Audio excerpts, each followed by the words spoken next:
I'm not scary. I'm scary to people that are scared of expressing themselves. Keith Flint was unlike anyone else in music. A demon spat out of a rave and straight into pop culture's nightmares. He united ravers, punks, and metalheads, showing a generation how to be free, loud, and unapologetically themselves. He just didn't care. Didn't care at all, did what he wanted. But behind the wild grin and manic dancing was someone desperately searching for a way to feel happy. But nobody loved him, and he was left alone, and he got destroyed. He went to war against the mainstream and came out on top. But tragically, he lost the battle against himself. Keith Flint, the frontman of the Prodigy, has died at the age of 49. As many My heart is broken for him. He was a good friend of mine. This is the story of Keith Flint.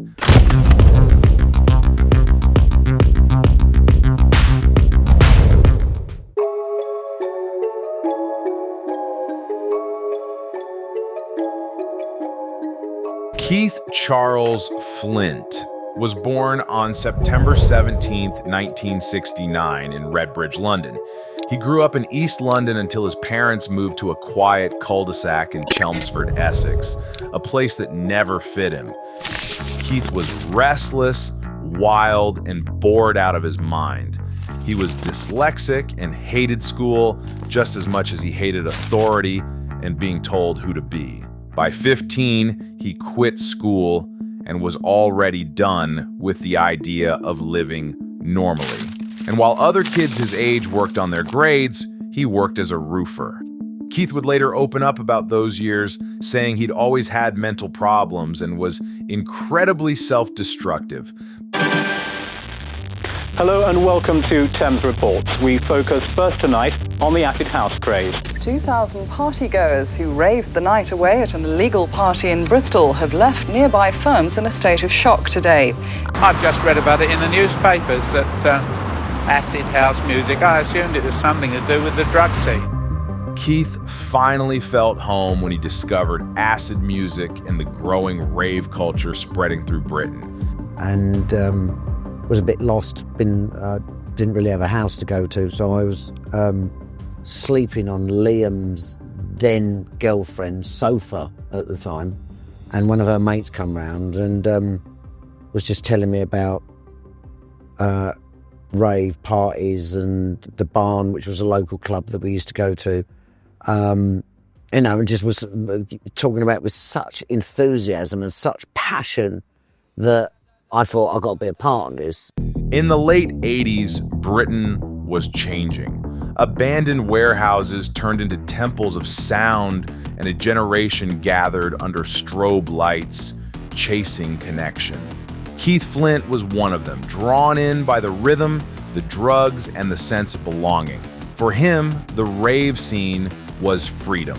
It was everything his quiet neighborhood could never be.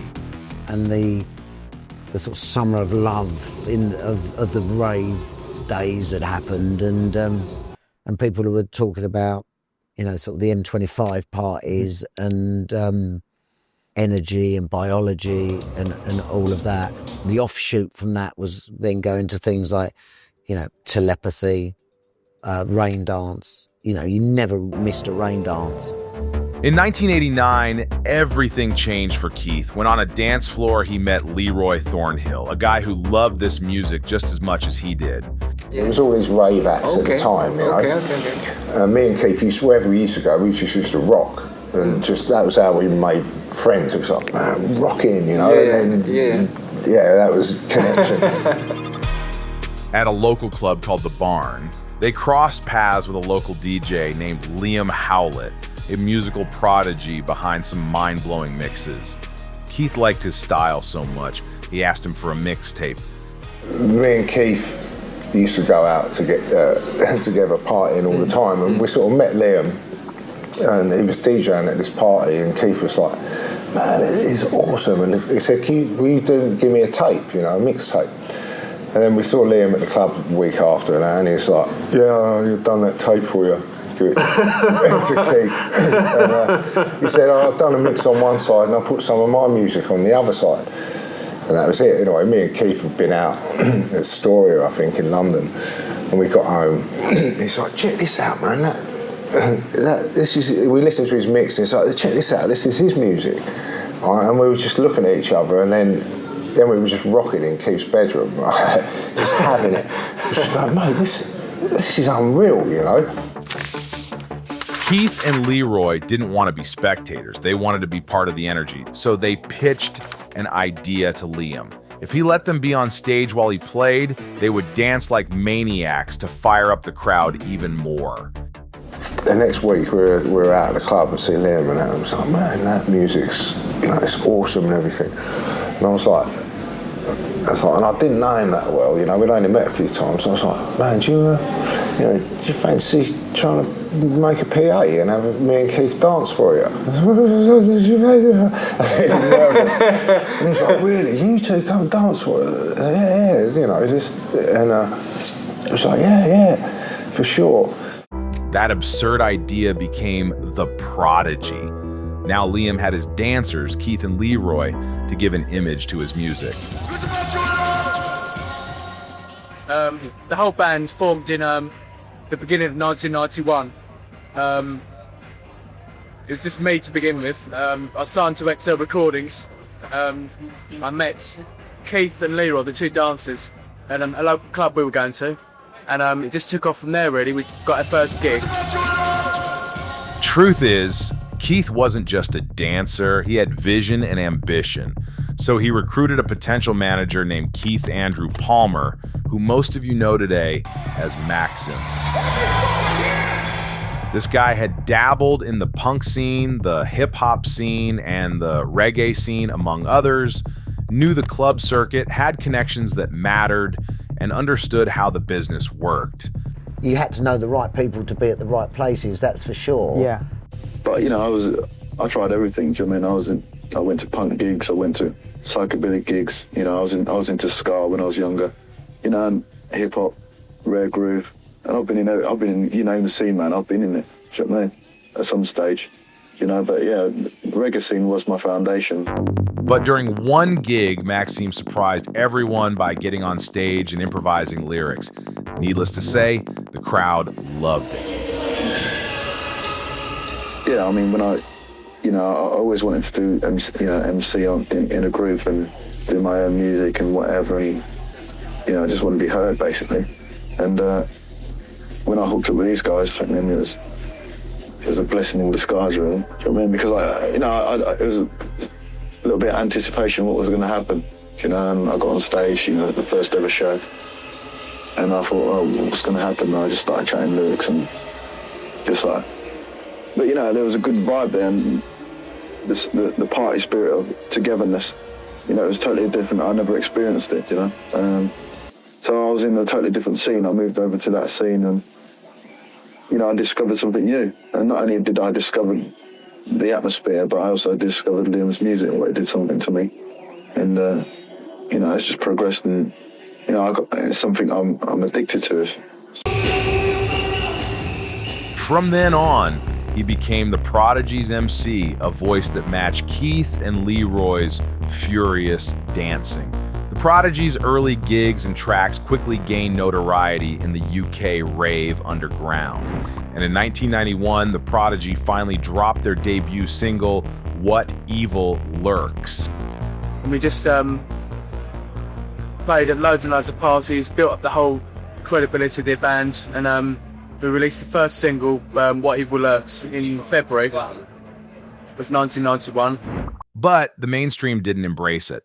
It sometimes annoys me when people say, they try and criticise the dancing and say, well, this isn't music, that isn't music. Why should you have to criticise it if people are into it, I'm sure when Elvis Presley first came out, that all the parents of all the kids who were into Elvis then sort of said, this isn't music, you're not going to be listening to that, every time a new form of music comes out, people criticise it, and they shouldn't.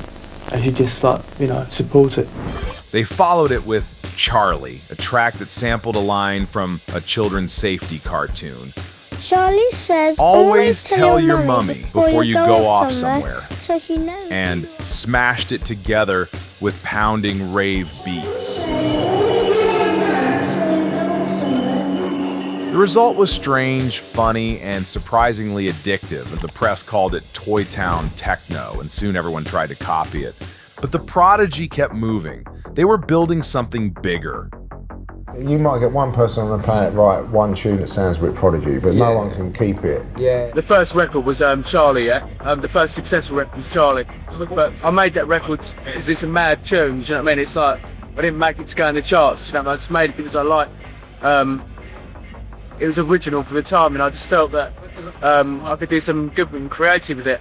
But as soon as it got in the charts, it kind of lost its underground credibility, and we, we decided to not play it in the set anymore and stuff like that. And we just, I don't know. I like Charlie, you know, but you have to know the backgrounds of the whole record before you can understand it. You know what I mean? Yeah. By 1992, the Prodigy released their debut album, Experience, and proved they were more than cartoon samples. We're not looking at the businessman sitting behind the chair raking all the money from Charlie or everybody in the place. We're looking at the kids who are going out raving, you know, giving them what they want, you know. That's why we've got so much respect for like people that age. In 1994, they dropped Music for the Jilted Generation, a darker and angrier record born from the government's war on rave culture. The new Criminal Justice Act had literally outlawed gatherings with repetitive beats. So the band hit back with tracks like Their Law, a middle finger in musical form. You know, it really was, you know, that it was all about the buzz and, you know, which was drug driven, you know, without a doubt, but it was very much about being real and, you know, being very precious with the scene. The album shot to #1 in the UK, immediately turning the Prodigy into the voice of a new generation who didn't trust their government and challenged authority. And the winner is the Prodigy. I think that what we always wanted to achieve over and above selling records was having a great show. Yeah. And that is still to do with the rave aspect of, you know, being a great PA at a party and actually bringing something to the party. Yeah. Sonically, visually, with the buzz and everything else. Yeah. That's totally what it's always been about. Keep in mind that at that point, Keith was still mostly perceived as nothing more than a hype man, while Maxim held the mic and was seen as the band's frontman. But that would soon change.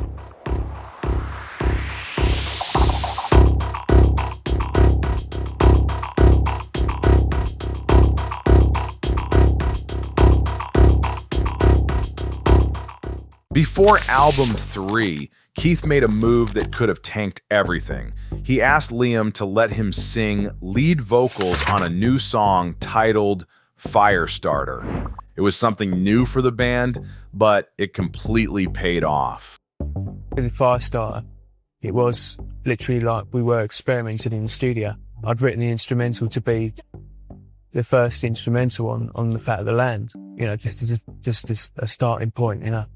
And I said to Keith, I'll come round, I've got this little instrumental I'm working on at the moment. And he heard it and was like, I'd really like to have a go at doing some vocals on this track. I can get a good vibe out of this track. It's kind of doing the right things for me, you know? And then I wanted to try it, just to experiment and see what happened, and just took it from there, really. Keith's voice was pure menace and sneer, and it thrilled and hypnotized everyone who heard it. Firestarter broke down every wall between underground rave and mainstream culture and changed the Prodigy's future forever. Then came the video. Keith appeared with shaved horns of hair, dark eye makeup, and a manic grin that blurred the line between performer and character. It was intense, unsettling, and unique. Part rave, part punk, part horror movie.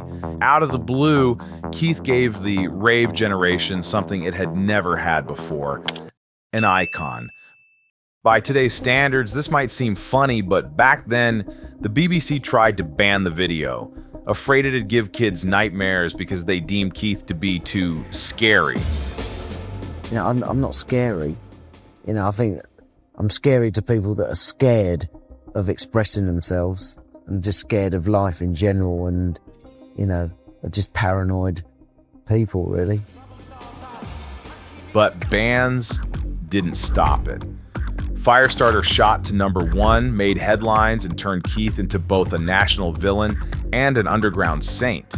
You have to remember that before that, Keith was simply known as one of the Prodigy's dancers and looked like a regular guy with long hair and loose rave clothes. Having the long hair was like a real kind of party, ravey thing to do. And I suddenly realised that, you know, I was still a part of that. And then I thought, and then you're getting into snowboarding and you know, some more, you know, a bit of a sort of street culture type thing going on there. You know, and I suddenly thought, yeah, I'm going to cut it all off and just dye it red.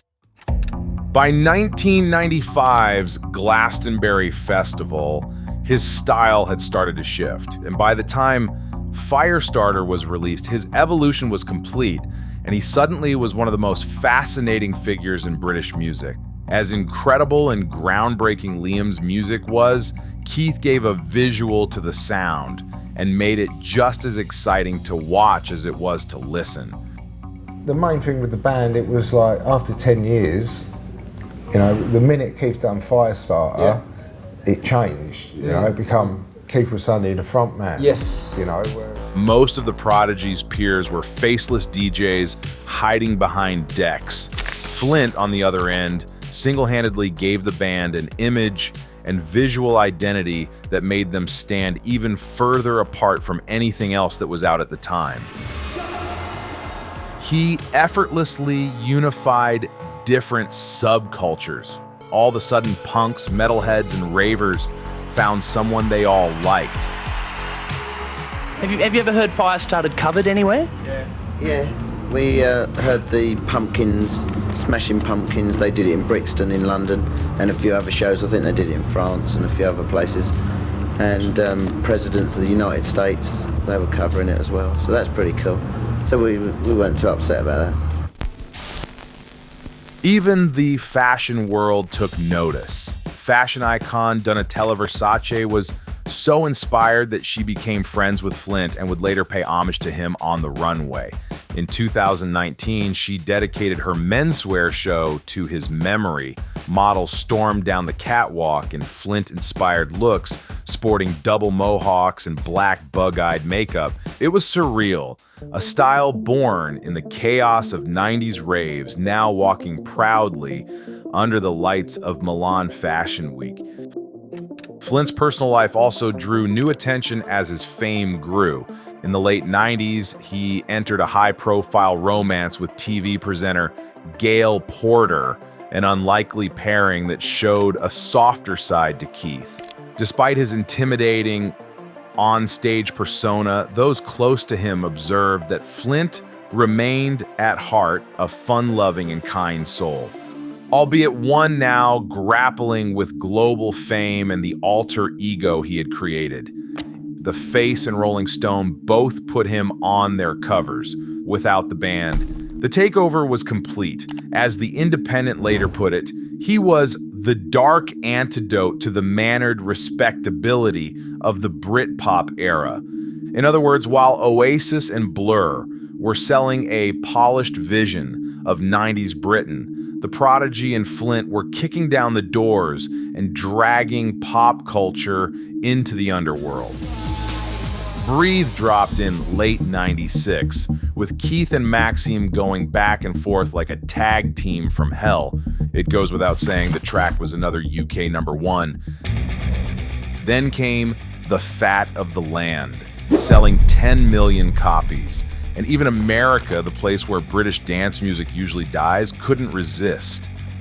I'm used to it, you know. It doesn't mean anything to me to fly to America and do a tour there.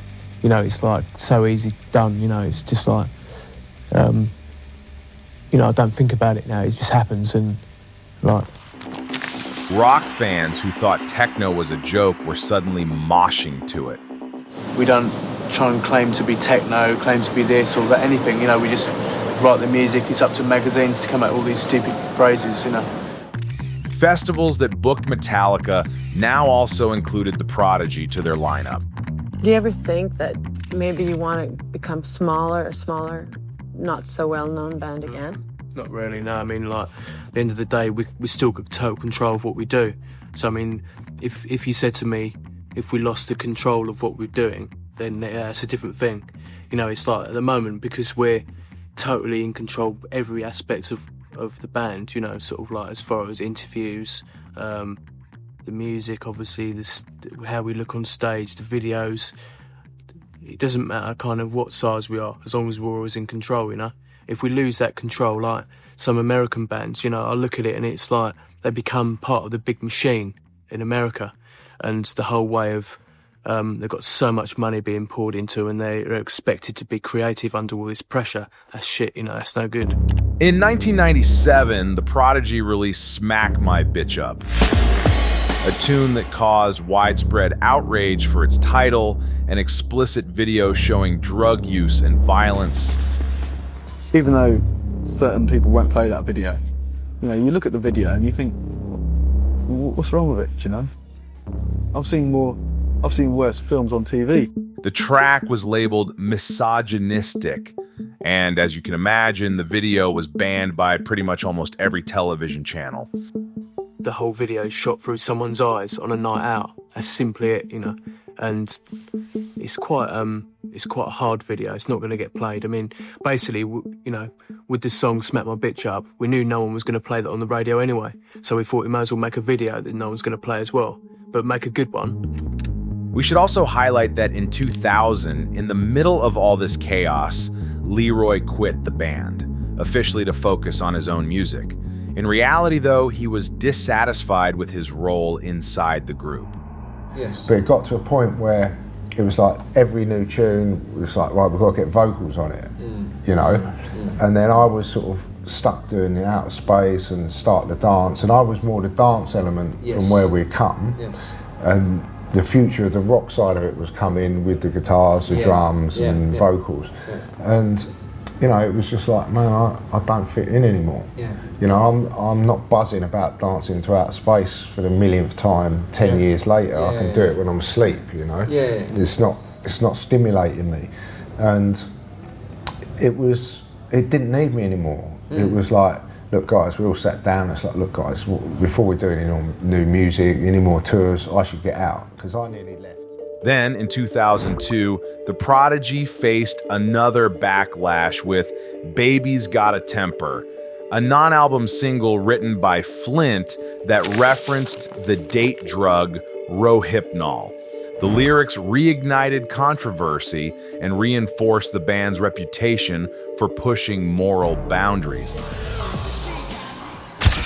But Keith wasn't just fighting cultural norms. Behind the scenes, he was secretly fighting against himself.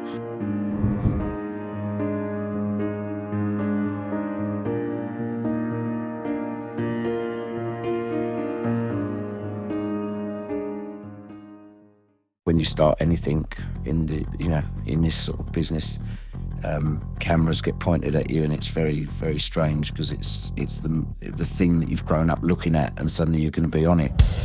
After the fat of the land made them global rock stars, the weight of expectation was suffocating. But it was my head. I couldn't get into the right mode. All I knew was I'd written some music before and I wasn't happy with it, and I listened to it. It was kind of music we'd written and we were doing live, and I just felt like it was a bit stagnant and it didn't really excite me at all. It was in that context that, as I briefly mentioned, the band released a one-off single, Baby's Got a Temper. The result of that was just, Baby's Got a Temper was like a sonic description of the band. It was just a mess, do you know what I mean? It was like cluttered, it didn't have the energy, it was actually quite a downer, that record, you know? It was controversial, sleazy, poorly received, and critics hated it. Here's the thing, the track didn't even start as a Prodigy song. It was originally a track that Keith wrote alone called No Name, No Number. And when the Prodigy played it live, it was actually pretty good and sounded darker and trippier. But then Liam took it to the studio and overcooked it. It felt like he was trying to copy his own formula and got bored halfway through.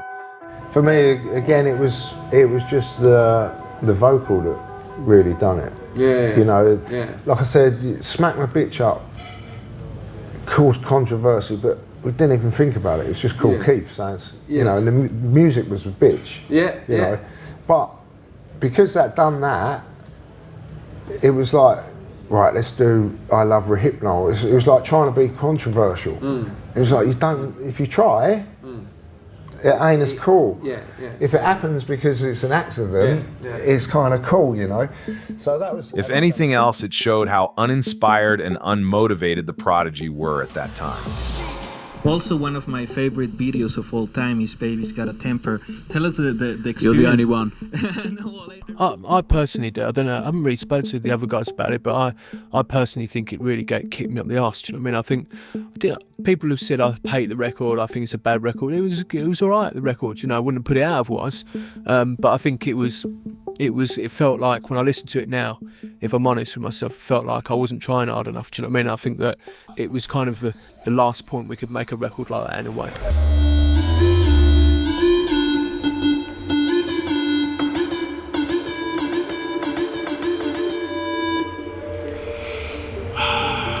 Liam, the architect behind the sound, was burned out. Sick of having to find a way to keep the band's momentum and disgusted with what mainstream dance music had become. I heard you say that you wanted to form an army against DJs. I think DJs get far too much respect for playing other people's music. I mean, times have changed now, but going back sort of 5 or 6 years ago, you used to get the superstar DJs, the DJs that used to get more respect than the bands. And music's never going to move forward, or electronic music's never going to move forward if there's not enough young kids writing the music and being bands. Do you know what I mean? If it's just led by DJs all the time, it's a very closed scene. Do you know what I mean? That's my point. It's like everyone moans about, oh, rock music's taking over dance music. Well, you know, it's up to the kids to kind of play this music live and get on stage and do it. So he stepped back, pulled the plug, and stopped writing music altogether. No hits to conjure up, no deadlines to meet, no bullshit to deal with. It was a hard time that period, but I think that with the gigs as well, we didn't have any new tracks, so we were just kind of you know, playing the same old shit over and over again. But the trouble is, once you're in it, you're in it, and sometimes it's too late to kind of back out. But I think the band never officially split, but it kind of did, really. So Maxim pursued solo projects for a bit, and so did Keith with his own punk band simply called Flint. They officially released 2 tracks in 2003, Asteroids and Aim 4, which went by almost unnoticed. Given that neither track found much of an audience, the band quietly died. But Keith wasn't done trying, and shortly after he started Clever Brains Fryin', an electro-punk band. They played a few clubs, screamed into the void, then disappeared quietly, just like his previous project.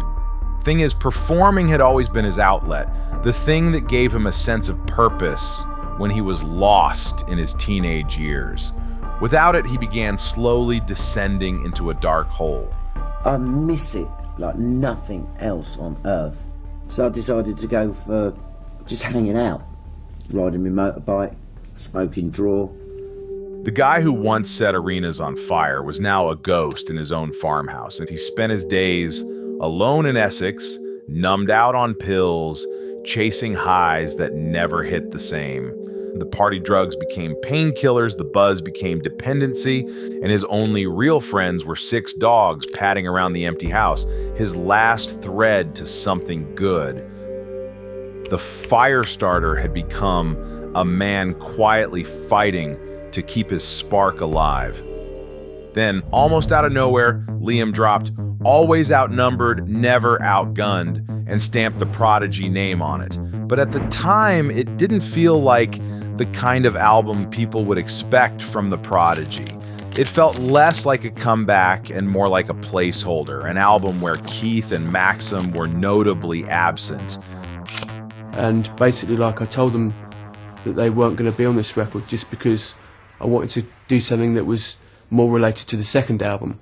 And as long as we could take the album live, which we can do, then it wasn't a problem, you know? The album was driven entirely by Liam, with guest vocalists like Juliette Lewis and Kool Keith, among others, filling the void left by Keith and Maxim. Liam can work with anybody on the planet. You know, to anybody, sound as Liam. To do vocals, anybody. But without always outnumbered, like I said, he didn't use Keith or Maxim for vocals on that. Yes. And that was a studio album that was a Liam album. It wasn't Prodigy. Yes. Because they couldn't perform it live because you had Juliette Lewis vocals, you had all these different vocalists. It's like, man, we can't put this on the stage because there's no one to perform it. Keith, who had been the face of the band, didn't appear on a single track on this album. I think people had to be re-educated what the Prodigy was always about. The Prodigy was always about beats and samples from day one. And if people have come in from the Firestarter period, then yeah, confusion will be around. But I mean, you can't put your finger on what the Prodigy is about. It's always been like that, moving around. The moment we kind of started to consider ourselves more like a band with a frontman, I think that was when we made some great records, but I think that formula actually limited us and actually made us feel like we were stepping back again. This album was designed to remind people what the Prodigy stood for: sincere, aggressive, anti-mainstream energy. Pretty much like what I was doing from the beginning, really, and I just wanted to re-establish that. And this album was always going to be like a reset for the band. Do you know what I mean? It was never meant to be Fat of the Land Part 2, and that's why it was more of a studio album. It went straight to #1 in the UK, but the response was mixed. Many listeners felt something missing, the chaos that Keith brought. Still, Liam never intended to go solo. When the festival bookings rolled in, he called Keith and Maxim back to the stage. And just like that, the Prodigy were alive again, louder, leaner, and ready to reclaim their throne. While touring Japan with the Prodigy, Keith met Tokyo DJ Mayumi Kai, who performed under the name Super Mega Bitch. The meeting changed him instantly. After years of drugs and empty thrills, Keith admitted he felt exhausted and emotionally empty. Mayumi brought something new: connection and hope. They built a relationship, married in 2006 in Essex, and Keith made a clean break from his addictions. With her support, he began to rebuild, replacing drugs and late nights with healthier habits and a sense of home. Also, both him and Mayumi shared a passion for motorbikes. They'd even ride across Europe together to watch the MotoGP. And eventually, Keith founded Team Traction Control, a racing squad that went on to win multiple races at the Isle of Man. Yeah, it's a big deal. There's a lot to put on. You've got to do it properly. You've got to put the right equipment and the right team. And in 2009, the Prodigy came back together to record Invaders Must Die, an album that marked the first time in more than 10 years that Liam, Maxim, and Keith collaborated on a project together. It feels like, even though we've been in the studio a lot before, this feels like more of a band album than any other album we've done. Because we literally were in the studio all the time through the whole record, for the whole process, The comeback was an undeniable success. And the Prodigy were headlining major festivals and arenas once more, now in front of a new generation of fans who only knew their legendary status secondhand. I suppose we describe it as a car crash of us all coming together, really. Definitely there's a distinct flavour of all of ours in there. That sort of that sticks out.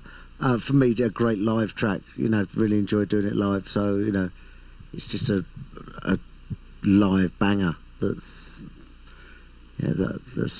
I love doing. We all do. Awesome. Now, It was a genuine return to form and marked the beginning of a new chapter for the band. And while they never repeated the commercial success of Fat of the Land, they didn't need to.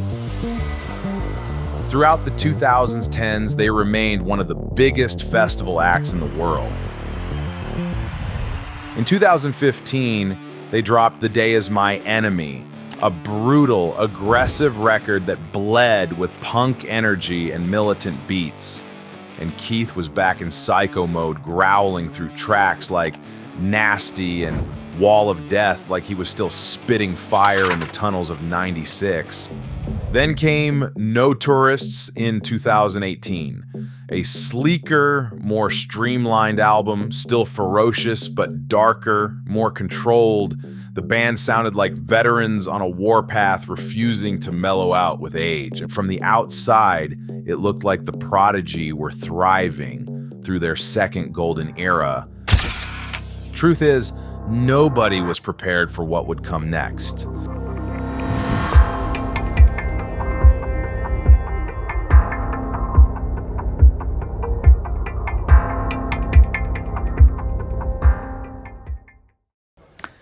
Now we're going to finish with a really sad moment for British music. Keith Flint, the frontman of The Prodigy, has died at the age of 49. As many of you watching will know, The Prodigy was one of the UK's biggest bands in the 90s, and more than any other, it took electronic music and rave culture right into the mainstream. In March 2019, the unthinkable happened. News broke that Keith was gone. On the morning of March 4th, police were called to his home, where he was found dead by hanging. In the months before his death, Keith was facing deep personal turmoil.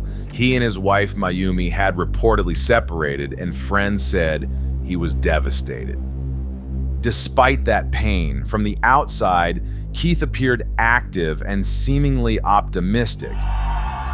He'd just completed a successful tour in Australia and New Zealand and was preparing for more concerts later in the year. Only 2 days before his death, he ran a local marathon, finishing with a personal best time of 21 minutes and 22 seconds. Friends who saw him were seemingly unaware of the darkness lurking beneath the surface.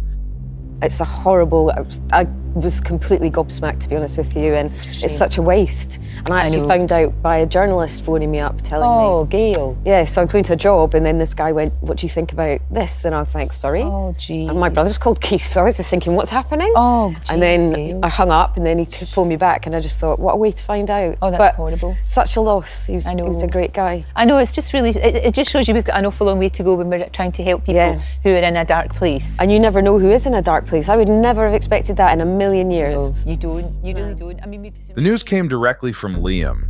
In an Instagram post, he revealed that Keith had taken his own life and described feeling angry, confused, and heartbroken. Even Johnny Rotten, frontman of the Sex Pistols, was deeply affected.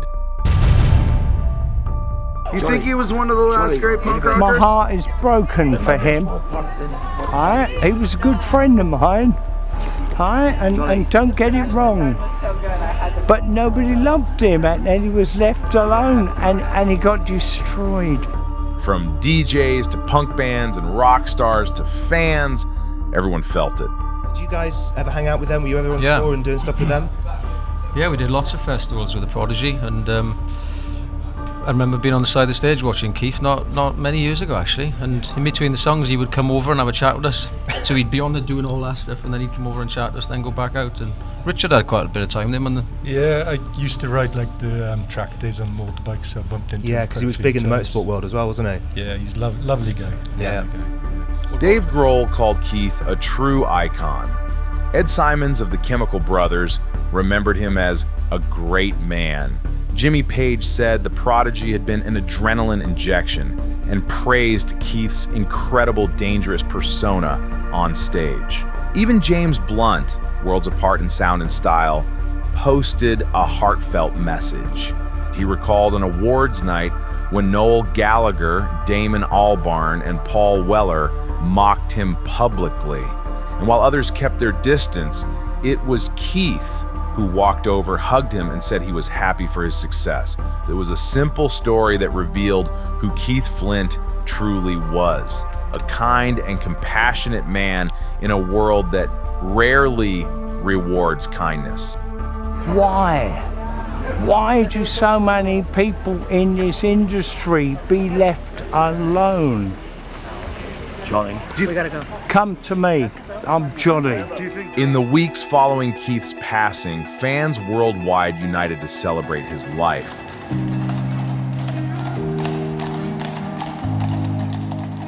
Nowhere was this more visible than in his hometown of Braintree, Essex on March 29, 2019, where thousands gathered for his funeral.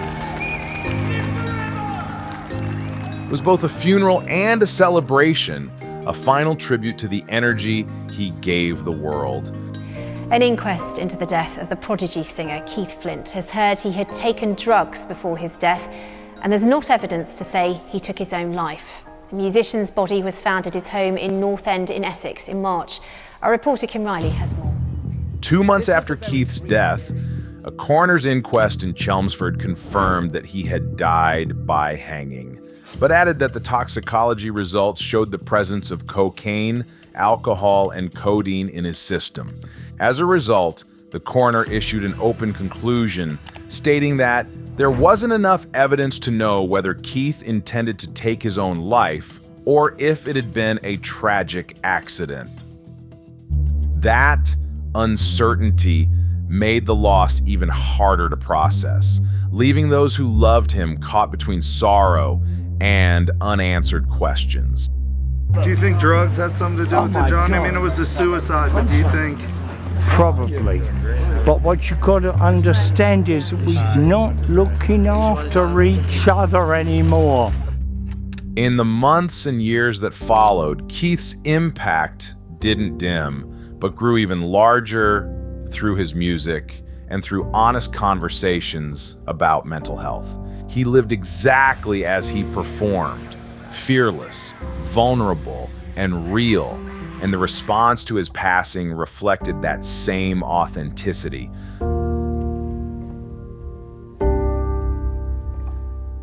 The Firestarter's gone, but the world's still burning from his spark. His fire didn't die with him. It just changed shape, still flickering in the music, the noise, and the hearts he set alight.